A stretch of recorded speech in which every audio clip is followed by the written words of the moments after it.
Producciones.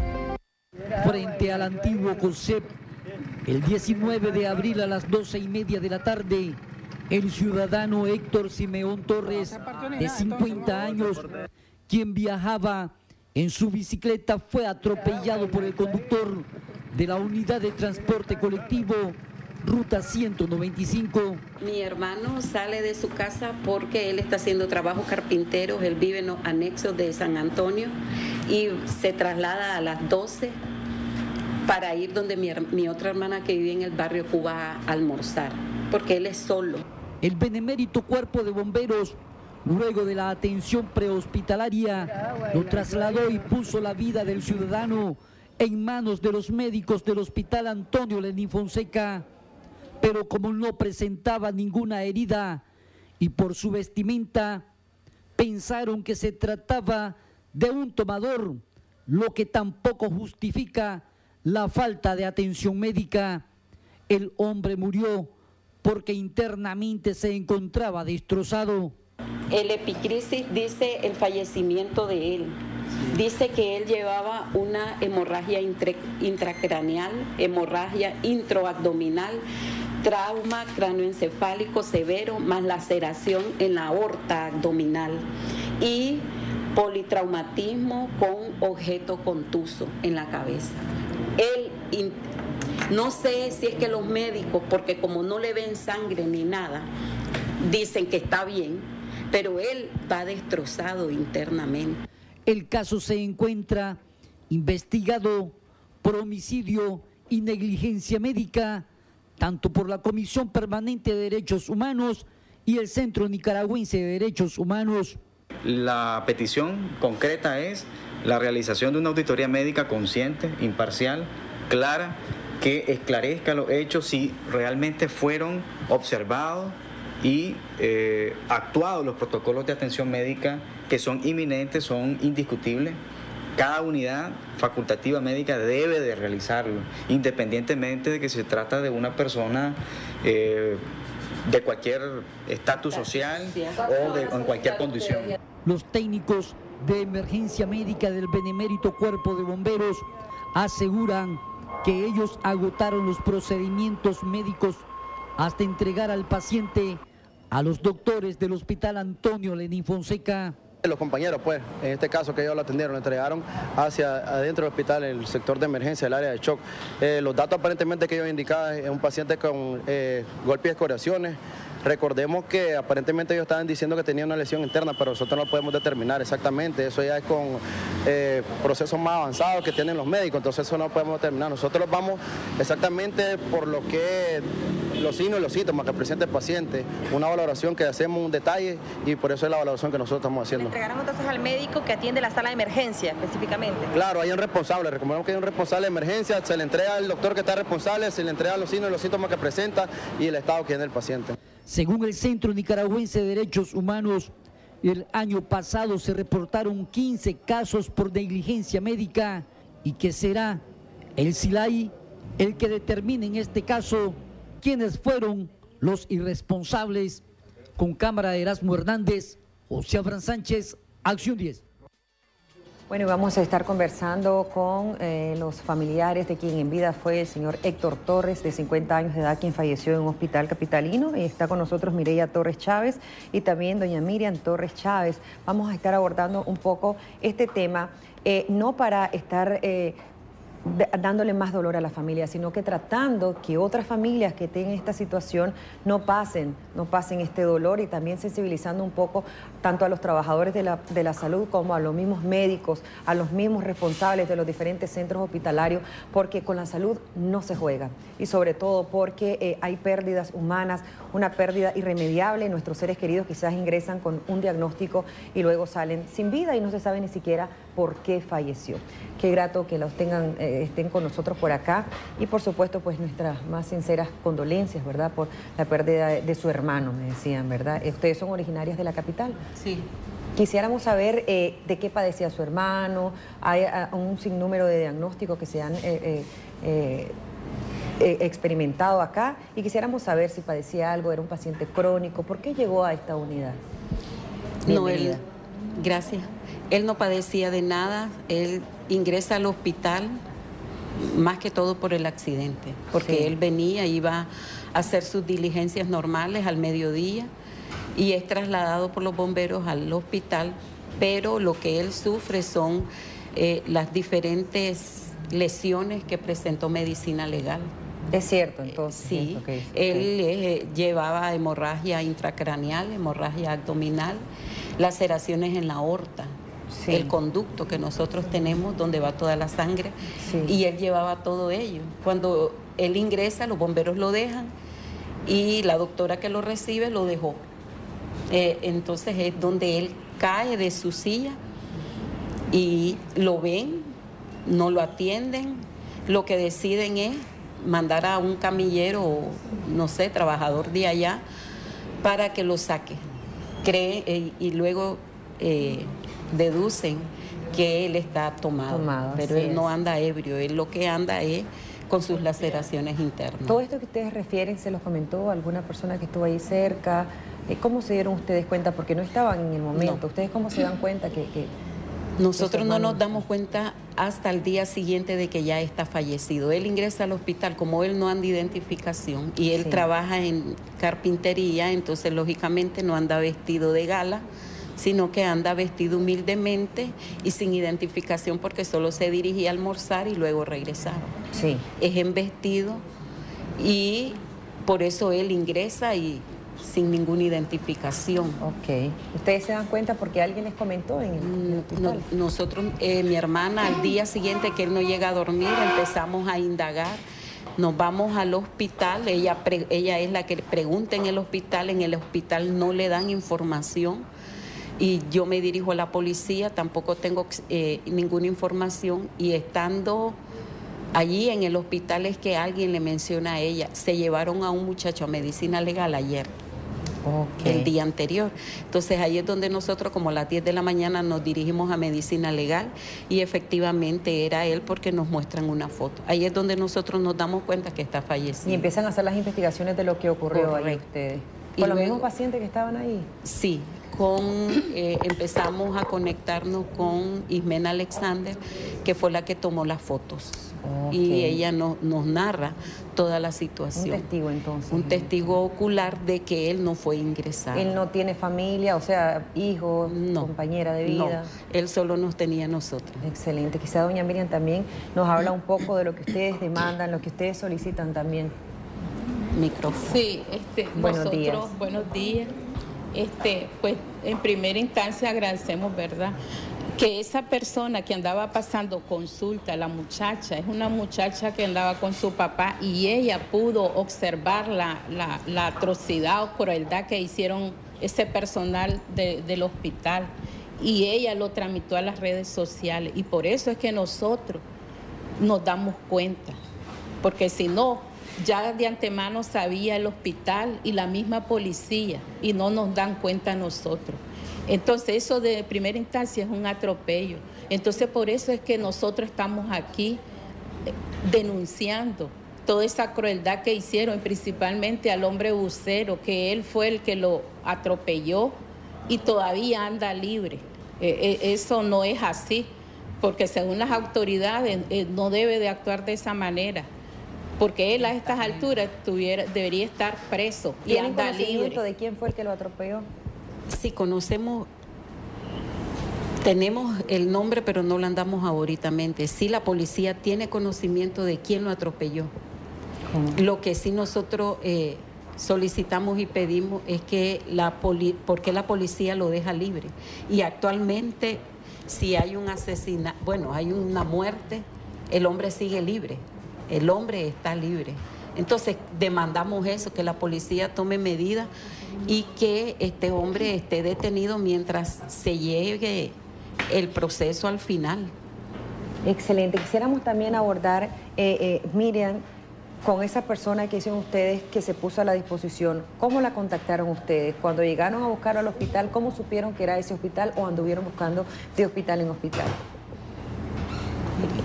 Sobre la muchacha, Sí. pues, El verdad- micrófono, por favor. pues verdaderamente, pues, Eso lo hice yo. ella fue la que, o sea, ella fue la que hizo contacto con la muchacha, pues porque se presentaron pues otras personas que sí eran familiares y ella no quería dar referencia pues de lo que miró, porque quería cerciorarse que fueran los verdaderos familiares. Sí. Pero eso salió en redes sociales desde el primer día que sucedió eso, y entonces pues hubieron pues muchas personas que compartieron eso, y entonces así fue que ella, mi hermana Mireya, fue la que ella inició el contacto con la muchacha. Entonces ella ya se puso a la disposición y ella dice que está dispuesta a servirnos de testigo para cualquier situación legal que se vaya a tomar. ¿Van a ir hasta las últimas consecuencias? ¿Van a demandar al hospital? Sí, nosotros esperamos que sí, porque esto que sucedió a mi hermano, cómo lo trataron, como que no fue ya ni como un ser humano, pues, porque todo, como dice la ley 424, todo ser humano tiene derecho a la salud, como dice el CENI, indiscutiblemente sea su estatus social, ¿verdad? Sí. No tiene, solo porque lo miraron todo pues humilde.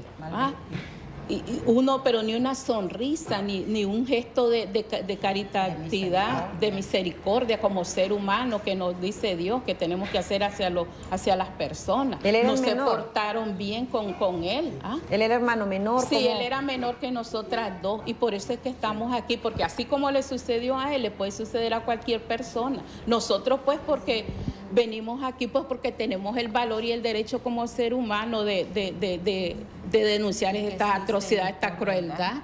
¿Ah? Porque es cierto que no somos personas ricas pues para decir vamos a ir a traer un abogado, y no. Nosotros estamos aquí por nuestros propios medios y porque es una crueldad. Totalmente yo lo considero una crueldad, porque eso no se merece un ser humano. Si uno ya es como trata a los animalitos, ahora un ser humano, solo porque lo miraron todo desarrapado, todo humilde. No, eso no es así. Por eso nosotros vamos a tratar, si Dios nos permite, de llevar a las consecuencias. Excelente. ¿Qué es lo que ustedes demandan? Ya nosotros culminamos, me dicen acá, tenemos una cantidad de denuncias, que esa la va a hacer más adelante también con otra invitada que tenemos el día de hoy, y vamos a estar también hablando de diferentes centros hospitalarios donde se han presentado, según las denuncias, también cantidad de negligencias. ¿Qué es lo que piden y ante las cámaras, verdad, en este momento? Nosotros hemos metido, ya le mandamos carta a la ministra Sonia Castro, le mandamos al SILAIS y estamos esperando respuesta porque ellos todavía no se han pronunciado. Hoy quedamos de llegar al hospital en Infonseca a esperar qué resolución nos tiene la directora del centro, que nos dijo que ella nos iba a tener respuesta porque no nos dio ningún dato. Y inclusive dijo que nos iba a llamar antes, pero no nos llamó. ¿Qué respuestas necesitan ustedes? ¿Quiénes fueron las personas negligentes en esta situación? Para llevarlo a juicio. Sí, esa es la idea. Estamos pensando. Bueno, pues muchísimas gracias por haber venido a compartir con nosotros. ¿Quería agregar algo más, Miriam? No. Pues yo sí quería aprovechar el espacio para pedirle a la compañera Rosario que si ella ha escuchado esta situación, que por favor, quizás que si no se quiera pronunciar, que no lo haga, pero que se solidarice con la familia, que no fue un animal el que murió así en las aceras de un hospital, sino que fue un ser humano. Y nuestro gobierno es solidario, socialista y cristiano. Excelente. Entonces que ella pues nos ayude y se solidarice. Bueno, muchísimas gracias. Yo sé que las autoridades competentes están pendientes de esta información y pedimos por favor también a aquellas personas que han sido motivo de negligencia en las diferentes unidades y centros hospitalarios también a que lo denuncien. El sistema de salud pública aquí también es muy especial, pero también si nosotros no damos a conocer a las autoridades este tipo de casos, se van a continuar dando a las enfermeras, a los hospitales. Hay bastante amor y cariño, sin embargo hay otros, ¿verdad?, que también han sido partícipes de estas negligencias, y es a esas personas que va dirigido este tipo de denuncias que vamos a estar realizando el día de hoy. Jocelyn Medrano está preparada también con otra importante información y también otra invitada. Jocelyn.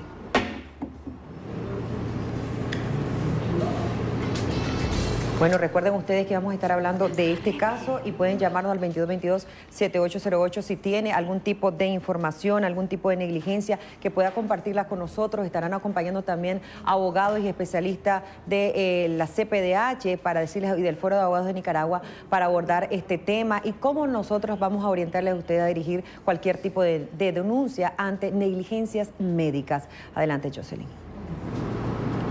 Es difícil el presenciar, el escuchar esas dramáticas declaraciones de los familiares de este ciudadano. Esperamos que si hubo algún tipo de negligencia, si las autoridades a través de sus investigaciones lo comprueban, pues evidentemente se haga justicia con prontitud. Lo cierto es que hay muchas quejas y negligencias. No es solamente el dejar morir a un paciente, como se presume que ocurrió en este caso, sino también desde cada problemita, cada mala atención que se dan, no solo en hospitales públicos, sino también en clínicas médicas previsionales. Importantísimo mencionar esto, y también hemos invitado a una médica que por años laboró en una clínica médica previsional precisamente para darnos su testimonio, lo que ella vivió, lo que pudo observar y el porqué de su renuncia, porque evidentemente el médico está comprometido con preservar la vida de los pacientes y a veces esto se puede ver alterado por algunas situaciones que se dan y que usted quizá no conoce o no identifica y que están ocultas en algunos centros hospitalarios.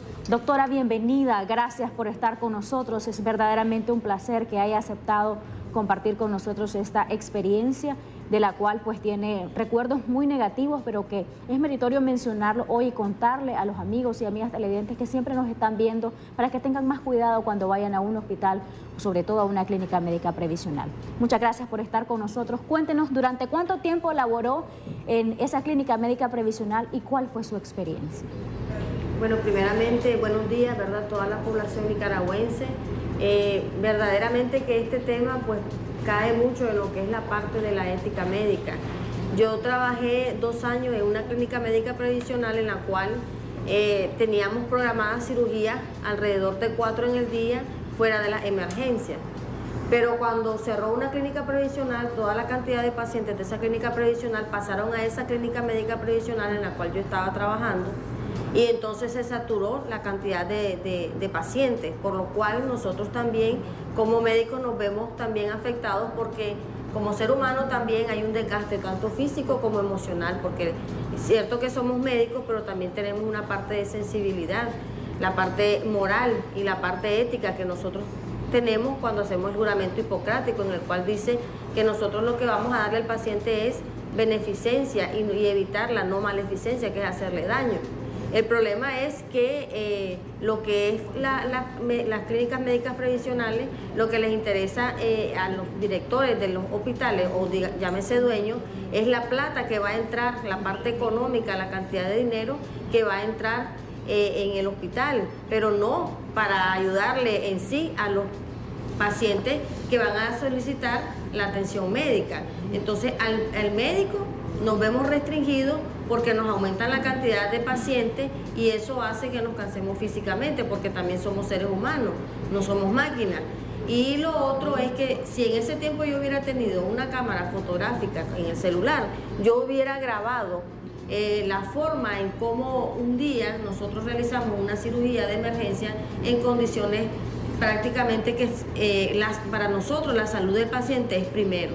Pero desgraciadamente nosotros tenemos una jerarquía en los hospitales y nos vemos a veces obligados, porque también necesitamos ganar un salario para darle de comer a nuestros hijos y a nuestra familia, pues a veces nos vemos atados de pies y manos para poder realizar verdaderamente nuestro ejercicio como médicos, que es salvaguardar la vida del ser humano. Entonces en esa ocasión yo medité, que yo dije, yo no es para estar ocasionándole daño al paciente, tratando de ayudar a alguien que lo único que le interesa es la plata que le está entrando y no piensa que los pacientes que nosotros estamos tratando son pacientes que son asegurados, que están pagando un porcentaje de su salario por el cual ya están trabajando, igualmente aquellos que ya no están trabajando y que les están pasando su liquidación, su dinerito. Pero lo verdaderamente que a mí me dolió fue la forma en cómo nos dijeron: ustedes tienen que resolver, yo no sé cómo, pero resuelvan. ¿En qué condiciones se hizo esa cirugía, doctora? En condiciones paupérrimas. Las condiciones no eran verdaderamente que se necesita para realizar una cirugía como esta, una cirugía de emergencia en el cual estaba de por medio la vida de un paciente. Estamos hablando de un ser humano y la ética nos da normas y reglas, principios éticos. ¿Cómo es la higiene en estos centros, en estas clínicas médicas previsionales? ¿Por qué no se garantizó que hubiese un quirófano adecuado? Porque el objetivo era hay un problema cuando uno trabaja en estas clínicas médicas previsionales. Nosotros tenemos que resolver en el momento, porque como médicos no podemos permitir que el paciente se nos muera. Entonces tenemos que hacer lo posible. Lo que pasa es que nosotros en el momento de la presión, no, como que lo que nos interesa es salvarle la vida al paciente. Entonces las condiciones nosotros tenemos que resolverlas en el momento. Pero posterior a eso, uno recapacita y dice, no es posible que estemos tratando y trabajando con los pacientes de esta manera, porque aquí no estamos tratando con gente que no tiene sentimientos, son seres humanos. Entonces, esa fue una de las causas por la cual yo decidí dejar de trabajar. Primero, como ser humano y como profesional, hay una sobreexplotación hacia el médico. Y segundo, las condiciones que nos dan para tratar al paciente son muy limitadas. Entonces, eso a mí me conllevó a renunciar, porque estaba cansada física y emocionalmente. Nos dicen algunos pacientes que nos han enviado múltiples mensajes de texto que hay problemas de higiene, atención tardía, que si no te estás muriendo no te atienden inmediatamente, que hay orientaciones de que a los pacientes que van por la vía privada a una clínica médica los atiendan primero que a los pacientes que van por parte del INSS. ¿Esto es cierto o no, doctor, en base a su experiencia, ya para ir finalizando? Sí, desgraciadamente tiene toda la razón, así es. Por lo que el factor económico para ellos es lo importante, es decir, para las clínicas médicas previsionales no les interesa lo que es el bienestar del paciente, lo que les interesa es captar la mayor cantidad de pacientes que sea posible y que el médico resuelva a como sea. Nosotros a veces tenemos que hacerlo porque nosotros como médicos tenemos al menos yo tengo la sensibilidad de ver al paciente y de ayudarlo, porque tenemos ética y la ética nos dice que el paciente tiene que ser tratado tiene principios de autonomía, principios de justicia, en la cual la institución tiene que otorgarle al paciente todos los medios necesarios para que se le dé una buena atención, cosa que no se da en las clínicas médicas previsionales. Ahora pongamos en juicio lo que son los hospitales públicos, entonces es peor, porque las condiciones no son tampoco las más viables para poder desarrollarle un problema de salud al paciente. Y la tardanza es cierto, se da mucho el hecho de que se deja de esperar mucho al paciente y tal vez el paciente está con dolor. Sí, bueno, doctora, queremos agradecer mucho, quisiéramos tener más tiempo porque sabemos que a lo largo de su experiencia en las clínicas médicas previsionales e incluso en un hospital público donde usted laboró, hay mucho por compartir con los televidentes. Esto es no con la idea de ser frontales ni de estar atacando, sino de crear conciencia tanto en el personal médico, en los dueños de clínicas médicas previsionales, pero también en el usuario, en nosotros como pacientes, a tener mayor precaución y cuidados al momento de ir a cualquier centro hospitalario. Vamos a hacer un corte comercial. Al regresar, recomendaciones jurídicas, qué se puede hacer en este tipo de casos y cómo la CPDH también está contribuyendo a llevar este proceso en donde hay víctimas sin duda y donde pues ya se va a ventilar o serán las autoridades las encargadas de decir si hubo o no negligencia en el caso con el cual iniciábamos este segmento de debates y soluciones el día de hoy. Regresamos después del corte. Gracias, Odilio Vargas. Para concluir, recomendaciones jurídicas y qué está haciendo CPDH, qué puede hacer en casos como este. Pablo Cuevas, de la Comisión Permanente de Derechos Humanos, un placer que nos acompañe. Muchas gracias. Y también Keila Largaespada, del Foro de Abogados, que nos va a hablar de esas recomendaciones también, cómo prevenir, porque cuando usted llega a un centro hospitalario debe estar consciente de qué manera deben atenderlo. Si no están atendiendo bien, ya es una negligencia. Bienvenido, Pablo. Iniciamos con usted. Buenos días por invitarnos. Bueno, en principio a nuestras oficinas constantemente llegan denuncias en el caso de negligencias médicas, ¿verdad? Y nosotros nos explicamos es el proceder de algunas del personal médico o de instancias médicas, partiendo de declaraciones de un dueño de una clínica previsional donde habla de nuestros ancianos como si fueran cosas, objetos desechables. Desde ahí nosotros partimos el por qué a veces dan situaciones como esta, ¿verdad? Por otro lado, pues existen procedimientos. La verdad que el órgano rector de la salud pública, según la Ley General de Salud, es el Ministerio de Salud. El Ministerio de Salud define políticas públicas y ejerce acciones de supervisión. Entonces, si hay situaciones constantes, problemas constantes en las atenciones médicas que se derivan o que concluyen en negligencias médicas, es producto de algún problema de supervisión por parte del Ministerio de Salud. Por otro lado, en cuanto a las clínicas previsionales, el INS tiene mucho que ver en este caso. Pues en varias ocasiones nosotros hemos señalado de que en cada clínica previsional existen delegados médicos por parte del INS que deberían de estar prestos a ver en cuanto a la calidad de la atención y una adecuada atención a los usuarios, ¿verdad? Recordemos que nosotros los asegurados pagamos la prestación de este servicio, pues no es un servicio de gratis. Y entonces el INS debería de estar más atento a que se nos dé un servicio de salud con calidad. En cuanto a las negligencias, existen procedimientos. Y es que algún ciudadano considera que ha sido víctima, un familiar o ella misma, ¿verdad?, de negligencia médica, en primera instancia está la instancia administrativa. Pues el MINSA, a través de los SILAI, tiene procedimientos, o sea, se interpone una queja o una denuncia ante el SILAI, y esto debería o debe por ley desplegar una auditoría médica donde van a revisar todos los procedimientos y la negligencia médica.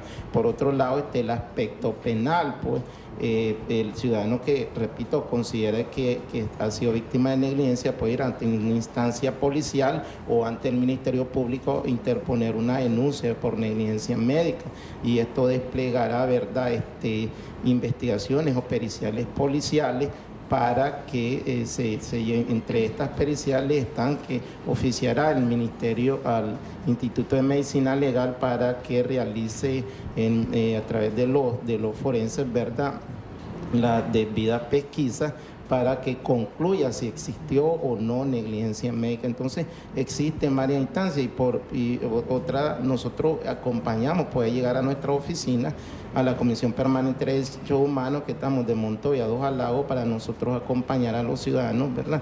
Lo hacemos muchas veces, pero nosotros en cuanto a los procesos penales hemos encontrado que cuando se judicializa,